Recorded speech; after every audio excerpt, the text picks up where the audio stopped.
مروان شغال موظف تبع وزارة التموين. هو جاء من شغله بالليل، فطبعا هم كانوا مكردنين المنطقة من أول ميدان الشيراتون عند كنتاكي، فطبعا ممنوع على العربيات وما فيش عربيات بتعدي، وكل العربيات اللي بتعدي عربيات الشرطة وطبعا القوات الأمن المركزي والعساكر. فهو جاي ماشي ما فيش عربيات، فأنا طريق لازم يعدي لأن احنا ساكنين في منطقة فلازم يعدي عليها بعديها بحوالي نص كيلو، فلازم أنا طريقي من هنا، ما ماليش طريق تاني. كان واخد الطلقة، التشخيص بتاعه أو الإصابة بتاعته طلق ناري اخترق الصدر وخرج من ظهره من ورا، مما أدى إلى جرح في الكبد، وركبوا له أنبوبة للنزيف والجرح. أنا مش هقول لك بناشد السيد وزير الداخلية، لأن دي تعليمات السيد وزير الداخلية إن أي مواطن يرفع صوته يتضرب بالجزمة. أنا بناشد السيسي الرئيس اللي احنا مش هقول لك انتخبناه، اللي احنا كنا عندنا أمل إن زي ما الثورة قالت عدالة اجتماعية. احنا مش في عدالة اجتماعية.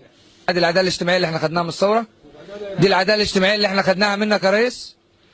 دي العدالة الاجتماعية ان اخويا يبقى مرمي بسبب ضابط ما عندهوش اساسا انسانية ولا قلب ولا دين ولا رحمة. هو انا اخرتي ان انا كمواطن اعيش كده؟ والراجل اللي مات ده مع 4 عيال، مين يصرف عليهم؟ واخده راجل مواطن قاعد على القهوة. ما هو بقى اصله معلش يا باشا، اصله ده قاعد على القهوة. عارف انت لو قاعد في كافيه من كوبايه شاي ب 50 جنيه ما كانش خده، ده عشان الراجل غلبان. اخرتنا مش كده، حرام عليكم. بطالب ان المتسببين في مقتل الراجل المتوفي وفي اصابه اخويا، مش هقول لك تنزل عليهم اقصى العقوبه، لا. بطالب المطلب اللي احنا يوم ما طلبناه قلنا هاتوا لنا مبارك نحاكمه في محاكمه علنيه، ده انا بقول لك هاتوا لي نحاكمه في ميدان عام، عشان الشرع. لو احنا زي ما بنقول في الماده الثانيه بتاعت الدستور ان القانون الدين المشرع لنا الاسلام بيقول من قتل يقتل، العين بالعين والسن بالسن والباغي اظلم. هم ابتدوا، الضباط ابتدت قتلني انا النهارده. لو رحت ضربت عسكري عورته بس خدش، كان زماني فين؟ كان زماني حتى الشمس ما بشوفهاش. انا بقول للرئيس لو انت رئيس وعايز تستمر والناس صح تبقى معاك، هات لي حق ده، حاكم لي، مش تحاكم لي الضباط.